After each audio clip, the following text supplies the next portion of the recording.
So we're here with Peter Little, who is a shipwright from Milwaukee. Peter knows this boat, the Red Sea, formerly Red Witch, probably better than anybody knows this boat nowadays. And so we would like to use this opportunity to ask Peter a few questions.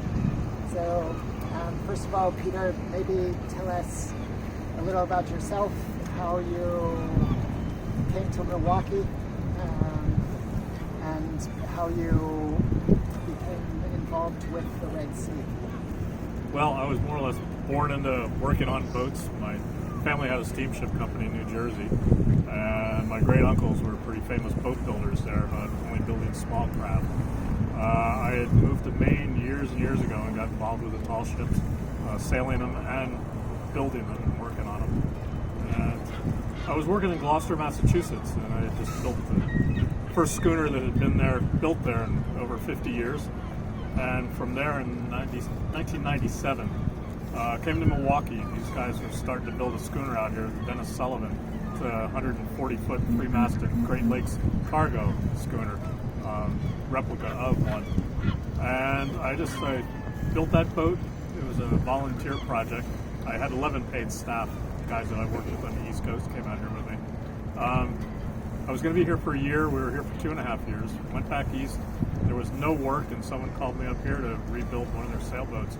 And long story short, I've been here ever since. So I've been back here for 20 plus years. Plus back home, there's 10 of us per square mile. There's only one of me here. And Peter's been very modest. Peter is worth 10 of them. So. Well, thank you. But this boat I got involved with, probably, 2001, 2002, I got involved with it. She had some damage on the port side up here, and a guy in Chicago owned the boat, and called me up, I repaired that. And just through the years, every year, just do a little more on the boat, whatever it needed. Came and fixed it, and just been hanging around it ever since. So you kept up the relationship with Captain Sadak, who then became the owner around 2010? Yes, yeah. The guy before that is the owner of Windy, which is a big sailboat in Chicago. One of the ugliest boats I've ever seen. So, and how does the Red Sea then stack up compared to other boats that you've worked on? So how was it to work on the Red Sea? Actually, this is a great boat. It's a great design. It's an Alden design. The guy that built it down in Alabama is a really famous commercial shrimp boat builder. So this is a commercially built boat. It's not a yacht by any means. It sails itself. The design is incredible. Needs a little fixing here and there. Look at that nautical dog over there. But what boat doesn't? Well, that's it for sure. I mean, any boat, be it wood or fiberglass, you have constant maintenance on it. Just if you keep up on it, it's the biggest thing. You let it get away from you. So we just finished getting through a lot of maintenance. Now, are you confident that we'll be able to maintain it at a normal rate? Yeah, the biggest thing is you got to start a list. What needs to be done and in order of its importance, and just start knocking stuff out every year. You don't have to go about it all at once. The Coast Guard, being a commercial boat, the Coast Guard will tell you also things that they see and want fixed.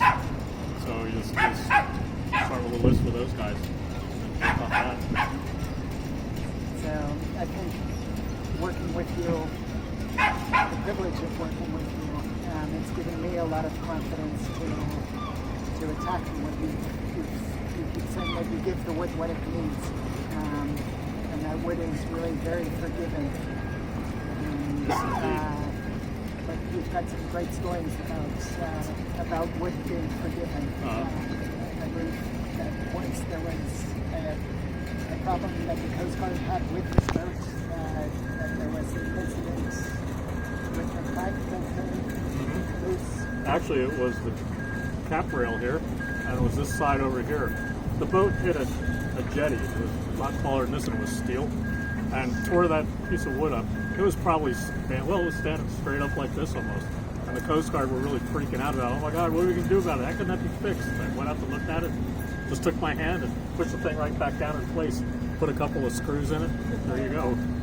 So, it's all a matter of looking at things. I mean, it isn't rocket science to do a lot of stuff on these things.